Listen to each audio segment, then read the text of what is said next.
components here. There's the elected government. The elected government, I think, is almost uniform in support of some kind of a war against Iran. It doesn't matter whether you're talking about Ted Cruz or Lindsey Graham or any number of the Democrats. The entire Democratic Party, the entire Republican Party is committed to this war. Conversely, if you compare what they think, what they say publicly, what they say on Twitter, what they do when Netanyahu comes to the United States, with what Americans think, over 90% of the public thinks this is a bad idea. It's probably higher than that. That tells you that your elected government no longer represents you and there's nothing you can do about it. That's the first piece. The second piece is that you have a military-industrial complex and you have a sort of national security intelligence apparatus that's completely rotten to the core.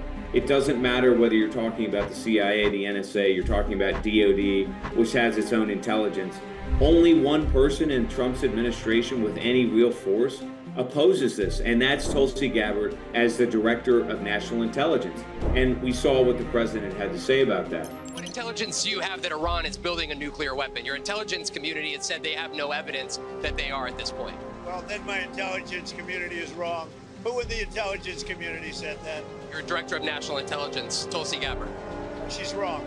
The third and connective tissue here is AIPAC, the American Israeli Political Action Committee. That is the glue that holds all of these component parts together. It ensures that they get the generals that they want in DOD. It ensures that they get the bureaucrats running the government apparatus. It ensures that the politicians on the Hill who were elected conform to whatever they want. That is why now, after decades and decades of this slow insinuation, that Netanyahu finally got his war, because there was simply nobody left outside of Thomas Massie and a handful of others to say no, even though the American people, even though all of you listening to this absolutely stridently oppose any escalation in the Middle East. And we elected a president in Donald Trump twice to devolve or divest from the forever wars. We will measure our success not only by the battles we win, but also by the wars that we end, and perhaps most importantly, the wars we never get into. This has nothing to do with the United States, and it demonstrates the complete subversion of the U.S. government.